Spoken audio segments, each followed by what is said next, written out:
Assalamualaikum warahmatullahi wabarakatuh. Welcome to English for Mathematics video.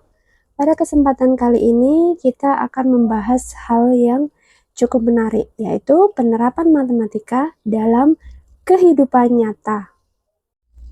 Sebelumnya, kalian telah mempelajari konsep-konsep dasar matematika seperti bilangan dan operasi hitungnya, aljabar, geometri, trigonometri, dan lain sebagainya. Nah, sekarang kita akan melihat fenomena yang ada di sekitar kita.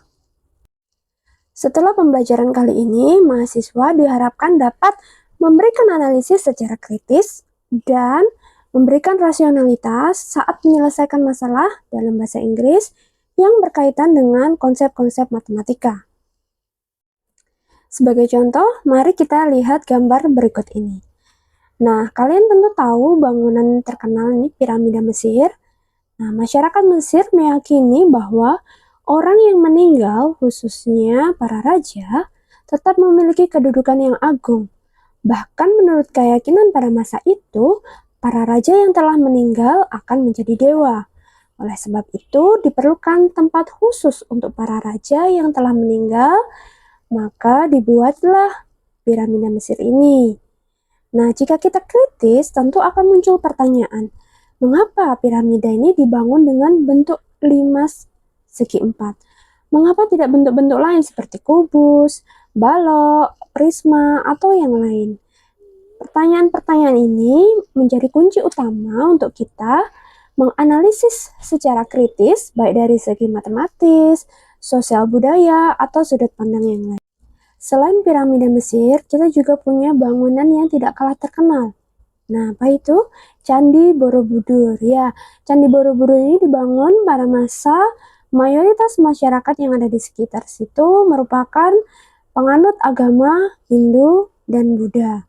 Sehingga dapat kita jumpai simbol-simbol agama pada arca, relief, dan stupa yang dibangun. Di Candi Borobudur terdapat 3 struktur bangunan, yakni ada kepala, badan, dan kaki. Nah, bagian-bagian Candi Borobudur ini memiliki makna yang berbeda dan berhubungan secara tersirat berdasarkan konsep Buddhisme, yaitu fase perkembangan jiwa dan episode kehidupan Sang Buddha. Nah, apabila nanti kita telusuri cerita pada relief yang terdapat pada Candi Borobudur, secara keseluruhan menyiratkan bahwa terdapat kehidupan manusia di situ yang jika kita berbuat baik akan mendapat imbalan yang baik, dan sebaliknya jika kita berbuat buruk maka akan mendapatkan imbalan atau ganjaran yang buruk pula.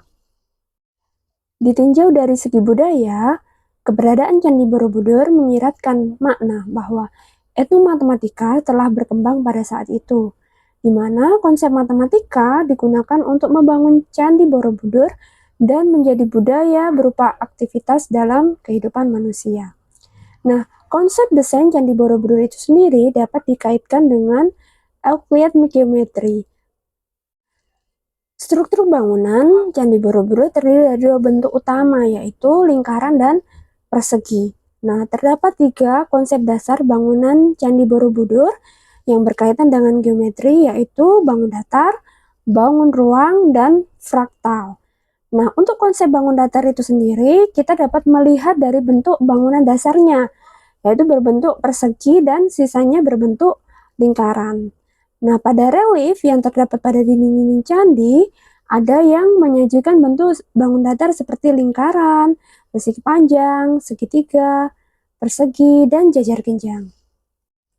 Sedangkan untuk konsep bangun ruang ditemukan pada relief Candi Borobudur dan stupa yang menyerupai bangun ruang kerucut dalam matematika, ditandai oleh bagian dasar lingkaran dan semakin ke atas semakin mengerucut hingga puncak. Nah, selain itu terdapat bangun ruang seperti balok, kubus pada relief dinding Candi Borobudur. Konsep geometri fraktal juga terdapat pada Candi Borobudur. Fraktal merupakan bentuk geometris dengan detail tak terbatas dan strukturnya sangat kompleks. Nah, ternyata baik piramida Mesir maupun Candi Borobudur ternyata merupakan suatu fenomena yang kompleks, sehingga tidak heran jika dijadikan sebagai keajaiban dunia.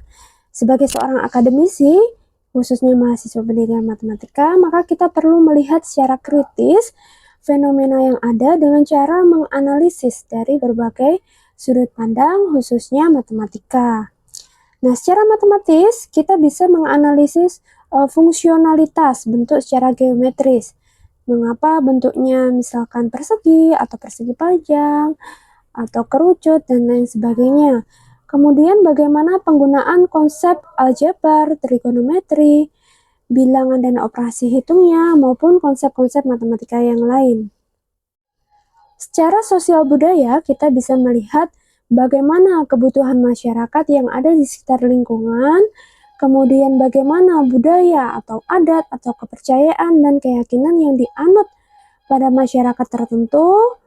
Kemudian kita bisa juga melihat dari sudut pandang yang lain, yaitu misalkan dari segi agama, dari segi ekonomi, dari segi lingkungan, sejarah, filosofi, dan sebagainya. Setelah itu, kita bisa membuat mind mapping atau peta konsep mengenai poin-poin ide dari analisis yang akan kita buat, sehingga dapat digambarkan secara jelas. Setelah ini, Anda dapat mengakses kasus yang perlu Anda selesaikan secara berkelompok dan buatlah analisis sebaik mungkin. Good luck, terima kasih sudah menonton video ini.